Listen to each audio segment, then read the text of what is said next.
Hi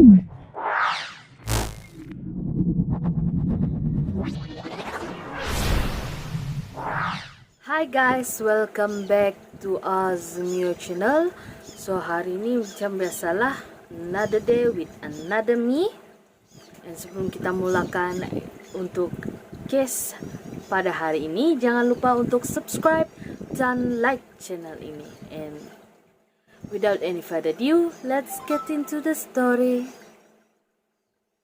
So untuk konten kali ini adalah case ya, saya boleh sebut sebab sensitivity YouTube.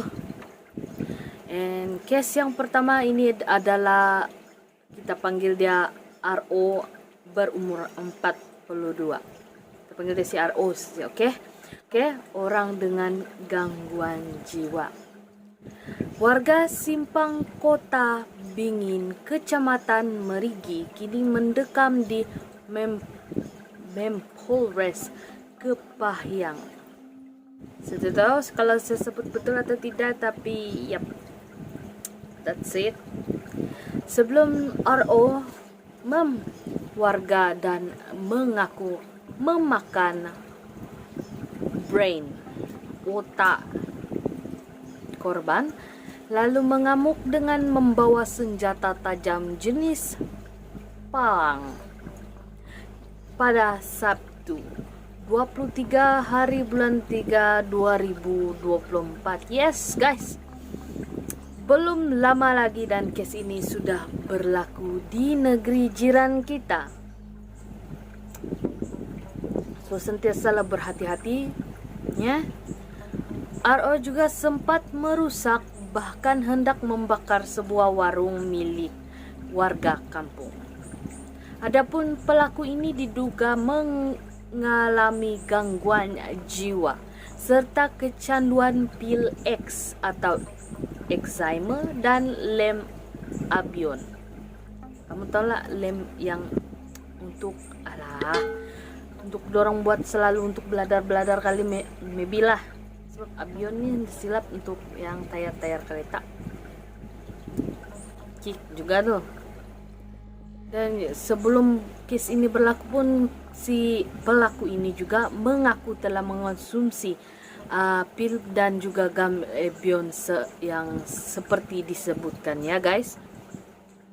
Di mana hal itu telah diduga membuatkan pelaku ini gelap mata hingga nekat menghabisi nyawa korban.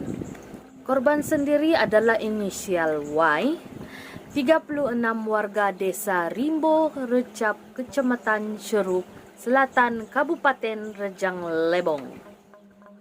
Panjang guys. Korban dan pelaku ini diketahui masih satu keluarga. Gila, sedih dia. Dari pengakuan pelaku, aksi nekat itu terjadi karena pelaku tersinggung dengan ucapan si korban ini. Kapolres Kepahyang EKBP Eko Munaryanto melalui Kasat Reskrim EKP Sujud Alif Yulamlam mengatakan hingga saat ini pelaku masih menjalani pemeriksaan. Sejumlah keterangan dari pelaku telah didapatkan, namun pihak terus melakukan pengembangan. Tujuannya untuk memastikan kebenaran dari keterangan pelaku saat menjalani pemeriksaan. Sebab dia sudah tak betul, kita kena carilah. Tapi kan selalu orang yang sudah tak betul ni ada gangguan jiwa, mesti dia dihukum sangat-sangat tidak adil. Sebab dia gila kan. Tapi harap-haraplah dorang simpan ni orang-orang yang seperti ini di tempat orang yang bergangguan jiwa tuh dengan lebih, bilang orang lebih diutamakan agar tidak terlepas. Sebab dia masih boleh berpikir, dia masih boleh menjawab. Saya rasa patut juga dihukum. Sebab gangguan jiwa dia ini bukan secara normal kan guys, tapi yes, dunia ini tidak adil guys. Wow. Pihak juga bakal memintai keterangan dari sejumlah saksi yang mengetahui kejadian itu. Sampai saat ini pemeriksaan dan pengembangan terus dilakukan jelas dan kasat. Kasat menyebut hasil keterangan sementara diduga kemungkinan tersangka nekat berbuat demikian karena pengaruh pil terlarang. Oke guys, next second case yang seterusnya adalah kos-kosan. Panji Satria terdakwa dalam kasus pembunuhan seorang janda bernama Echa Tambubulon akhirnya menjalani sidang perdana di Pengadilan Negeri PN Medan pada hari Selasa 26 hari bulan 3 2024. Yap, another case yang terawal. Sebab ada yang memintakan new case. So, ini adalah new case. And be careful always guys. Sebab ada saja benda-benda yang tak terduga akan terjadi di keliling kita. Dalam persidangan terungkap bahwa Panji Satria sempat bersentuh dengan korban Echa Tambubulon. Maaf kalau salah, tapi kita ikut yang ada di informasi media sosial ya. Setelah melakukan persetubuhan, Panji kemudian mencekik korban hingga tewas. Ia juga menguras harta korban, membawa kabur sebuah kalung emas. Ini sudah sangat kejam guys. Dalam dakwaan yang dibacakan jaksa penuntut umum, aspek ginting pembunuhan yang dilakukan Panji Satria terjadi pada 30 November 2023 lalu. Aksi pembunuhan berlangsung di kos-kosan Sara yang ada di Jalan Pelajar, Keseluruhan Teladan Timur, Kecamatan Medan Kota. Bermula pada Kamis 30 November 2023 sekira pukul 15 WIB, terdakwa menghubungi korban Echa melalui aplikasi Messenger dengan menanyakan keberadaan korban. Lalu korban si Echa ini mengatakan bahwa sedang berada di kos-kosan Keseluruhan Teladan Timur, Kecamatan Medan Kota, Kota Medan, tulis isi dakwaan. Kemudian terdakwa langsung pergi menemui si Echa ini. Dan bila sampai di kos-kosan tersebut, terdakwa korban sempat berbincang selama 30 menit. Kemudian si Echa ini mengatakan bahwa saksi Harris Phone, susah sebut nama dia, datang menemui dirinya. Mendengar hal itu, Panji kemudian mengajak Echa masuk ke dalam kamar. Di sana Panji dan Echa kemudiannya dia berhubung badan. Setelah berhubung badan, Echa meminta Panji untuk bersih-bersih. Pada saat itu, posisi korban Echa sedang berbaring di atas tempat tidur sambil mengatakan, "Bersih-bersihlah Panji." Kemudian terdakwa langsung mencekik si korban ini. Echa dengan menggunakan kuncian siku tangan sebelah kanan dari arah samping tangan kanan. Lalu korban Echa Mestika Tambubulon, panjang kali, kita panggil si Echa aja lah. Si Echa ini mengatakan, udah nggak usah bayar, istighfar kau. Tolong, urai dakwaan jaksa. Suara korban Echa rupanya sempat didengari oleh saksi si Eliani. Lalu saksi mendatangi kamar korban sambil mengatakan, "Ada apa, Cak? Ini Bibi. Janganlah ribut-ribut, cerita sama Bibi kalau ada masalah ya," urai dakwaan jaksa. Mendengar ada tetangga yang datang, Panji Satria tetap mencekik leher korban. Apalagi korban ini matilah. Sebab sudahlah dia dicekik, mulut dia pun ditutup. Mana? Karena hal tersebut cukup kuat, korban akhirnya tak sadarkan diri. Terdakwa lalu mengambil kalung emas milik korban dan pergi meninggalkan tempat kejadian. Sementara itu, saat kasus ini masih bergulir di kepolisian, Panji yang mau menikah itu katanya sempat dijanjikan 1 juta rupiah. Kalau di negeri seberang rupiah ya. Karena tertarik, makanya Panji datang ke kos-kosan Echa untuk melakukan hubungan tersebut. Namun Echa enggan memberikan uang 1 juta rupiah yang dijanjikan. Ia meminta Panji membatalkan pernikahannya. Echa bahkan mengaku bahwa bersedia menikah dengan Panji, dan pembunuhan ini pun akhirnya terjadi. Dalam perkara ini Panji Satria dijerat pasal 338 pidana dengan ancaman di atas 5 tahun penjara. 5 tahun je.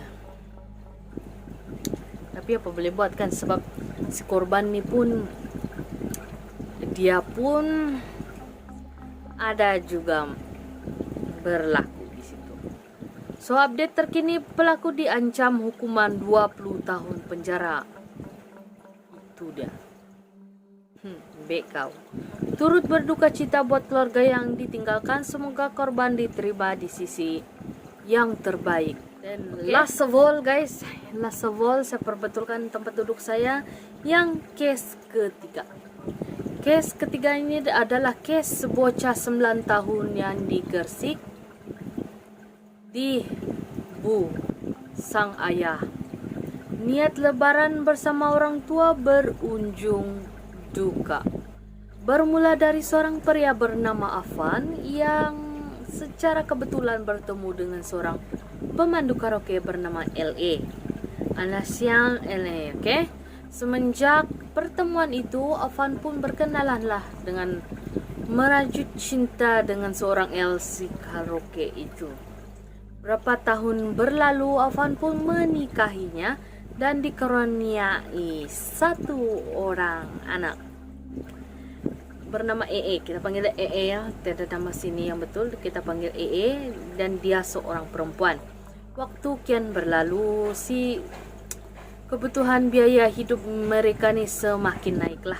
Jadi si Afan yang bekerja di perusahaan konvensi dengan gaji 300.000 rupiah ini pun per minggu tidak cukuplah. Permingguan, ini sudah permingguan sangat kesulitan untuk mencukupi keluarga dia. Sang istri yang tidak tahan dengan keadaan ini malah ingin kembali menjadi LC di karaoke demi mendapatkan penghasilan tambahan. Jadi rupanya hal tersebut bukanlah jalan yang bagus. LA yang kembali jadi LC karaoke malah menjadi bahan bully bagi teman-teman EE di sekolahnya. Kasihan anaknya ya. Afan sempat melarang si LA ini agar tidak kembali menjadi LC. Tapi hal itu malah mengakibatkan dorang bergaduh, sehingga sang istri dengan tega pergi dari rumah tanpa kebenaran. Esoknya Afan dikagetkan dengan unggahan foto istrinya telah bersama dengan lelaki lain di media sosial. Kehimpitan ekonomi, anak korban bully dan istri selingkuh menjadikan tekanan bagi Afan sebagai depresi. 2 hari setelah kepergian sang istri dari rumah, depresi si Afan ini kian memburuk dan entah apa yang ada di pikiran dia, di benak dia ini. Tiba-tiba ia berniat menikam, membu anak dia sendiri. Alasan yang tidak kukuh untuk mengakhiri penderitaan anak dia, dan juga untuk lari dari ekonomi.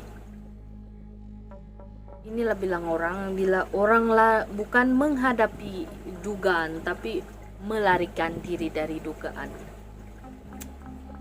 Pada saat itu Afan sempatlah dia mencari referensi di media sosial lah, di internet, cara untuk membu. Dan pada 4.30 pagi subuhlah sang anak saat itu masih lagi tertidur lelap di kamarnya. Namun si Afan ini rupanya telah menyiapkan sebuah pisau untuk menghabisi sang anak. Hingga akhirnya tega ia membunuh sang anak dengan 24 kali tusukan ke punggung sampai tembus ke jantung. Setelah melakukan pelaku ini meninggalkan jasad korban di dalam rumah kontrakan. Kemudian pergi ke Polsek Tandes untuk menyerahkan diri. Afan rupanya tidak menyesal membunuh anaknya lantaran ia yakin sang anak akan masuk surga dan pemulihan juga berakhir. Ekonomi juga anak dia tidak akan rasakan. Atas perbuatannya pelaku dijerat pasal 340 KUHP Jo pasal 44 ayat 3 UUNO 23 tahun 2004 yakini hukuman mati atau penjara seumur hidup atau paling lama 20 tahun. Se-ekstrim Polres Gresik kemudian melakukan olah tempat kejadian perkara TKP. Di sana mereka menemukan sebuah kertas berisi gambar tangan coretan. Kertas tersebut digambar ditulis oleh sang anak sebelum tidur.